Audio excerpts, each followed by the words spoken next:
this is a very important report here. Let's put it up there on the screen, which is, and interestingly enough, it says how U.S. Saudi relations reached the breaking point as to why we named this show what it is.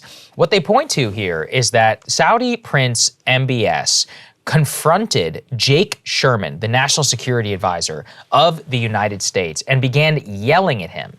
And what's very important in this report is that Saudi Prince MBS basically said, we will never speak about this again.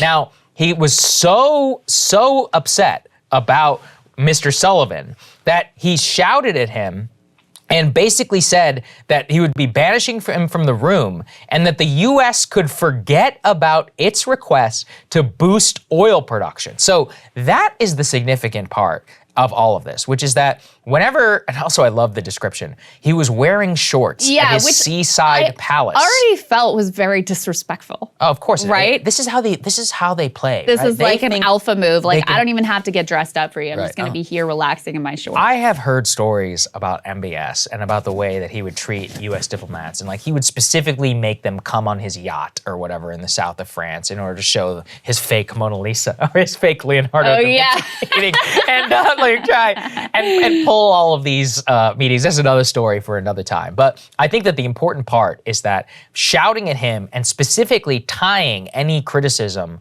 on the Jamal Khashoggi killing to U.S. oil production just shows the Saudis demand total subservience from the Americans. We are supposed to do anything that they want. Oh, they want our weapons? Give it to them. Don't say a damn thing about Yemen. If you talk about Yemen, you're done. This is one of those things which is an absolute red line for them. Oh, you want to talk about Jamal Khashoggi? Oh, it's over. We are never going to have this discussion and you can forget about it. And it's a problem because they have basically one of the only OPEC nations that are able in order to immediately spin up production. Because we've talked about here, America is a major, oil producing nation in its own right, but our infrastructure is not such that it would take 6 to 9 months in order to make sure that we would want to. The Saudis could pump more tomorrow. Well, they have complete control over the industry. And they have total control over the industry. And they've even said, they're like, oh yeah, we could do it. Well, we're not going to. They've agreed to a, quote, modest increase. And you can just see the economic effect that this is having on all Americans. Let's put this up there. I had this cut from the AAA gas price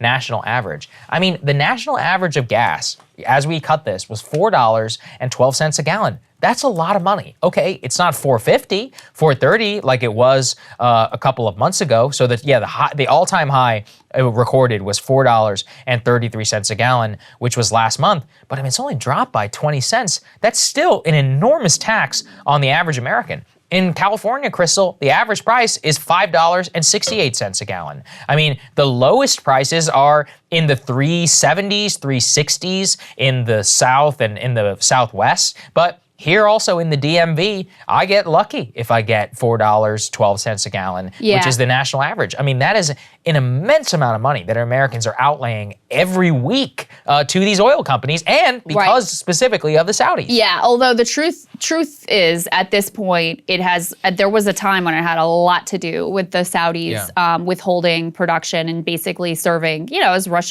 that's what the Russians want them to do. And there were all these little diplomatic slights of the White House was trying to line up a phone call with MBS. They kept pushing him off. Ultimately, they cancel. And then the very next day, he's taking a call with Putin. Yes. So there's all kinds of that kind of stuff that's ultimately going on here. But, oil prices per barrel have dropped a lot.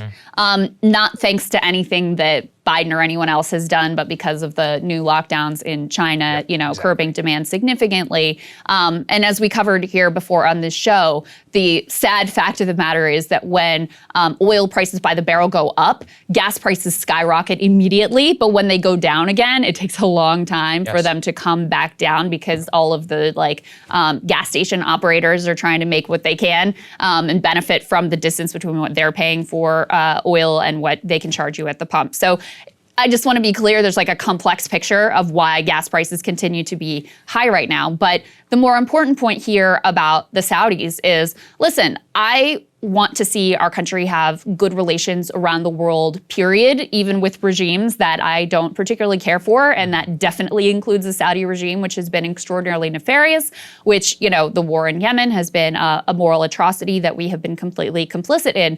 However, in the while in the micro, it has caused some pain at the pump for American consumers that I do not want to diminish, in the macro, us having a more arm's length distance from Saudi Arabia is a good thing. Yeah. And it's interesting what it happened over, because you had progressives who were kind of out on their own making the case, and some other civil libertarians who I want to give credit to. Exactly, who were kind of out on their own with regards to the Yemen war and trying to take a stand there.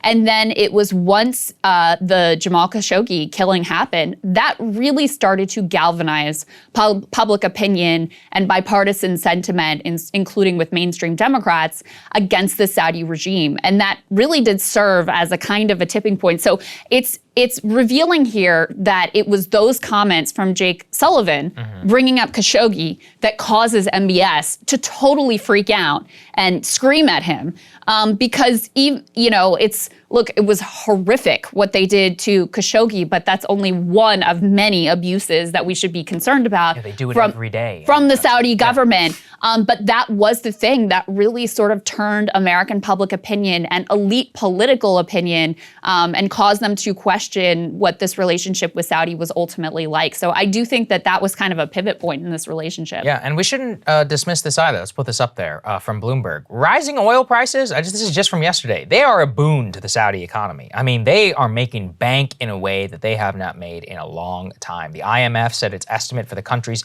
economic growth is going up by 3 percentage points to 7.6%. That's China-level growth for a country that produces and does nothing but pump oil. That's a pretty amazing, despite all of their propaganda about all their other fake business that they have. They're an oil country and they'll continue to be an oil country until the day that it runs out. And the reason it matters is because they don't have a whole lot of incentive here. The only reason that they would do so is through some sort of diplomatic agreement with the United States in order to drop oil. And they know that they have us over a barrel. And what's worse is that they have great relationships with Jared Kushner because they are banking that a return from the Kushner and Trump regime would make it so that it would be great for them. This is the real foreign interference that people should be talking about. Ken Klippenstein's been saying that for a while too, by the way. This is absolutely foreign interference. Same thing whenever China would do they would try and raise spot prices for agricultural goods in the Midwest ahead of the election because they were upset about tariffs. These are the types of foreign interference with the country the media never wants to actually talk about, but has very real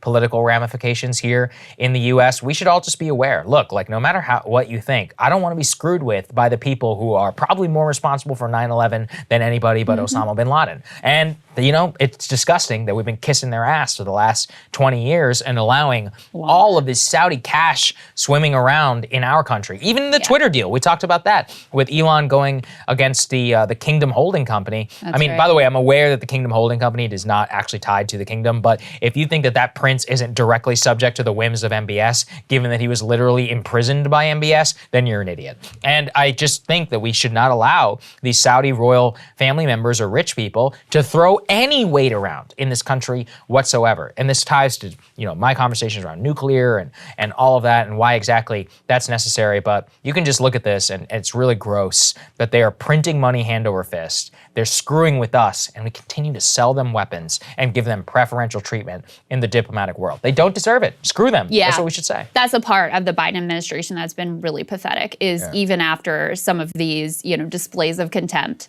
they still are doing what they want them to do, thinking that maybe if we appease them a little bit more and give them what they want, then they'll lessen their hostile posture. This Wall Street Journal report that we started this block with admits that the administration, they aren't even bothering to ask anymore for them to lift production because they've just given up on it ultimately being a possibility. That's how, that's how intransigent ultimately and arrogant I think the Saudi regime is at this point. Cable news is ripping us apart, dividing the country, making it impossible to function as a society, and making it impossible to know just what is true and what is false. But the good news is they are failing and they know it. That is why we're building something new, a new mainstream, a healthier one, something more trustworthy, something that we are going to need in one of the most pivotal times in American history. We are building up here for the midterms, for the upcoming presidential election, but we need your help. So if you can help us out by becoming a premium member today at breakingpoints.com, we're trying to change America for the better and the entire world. So what are you waiting for, guys? Go to breakingpoints.com and sign up and help us build a new mainstream.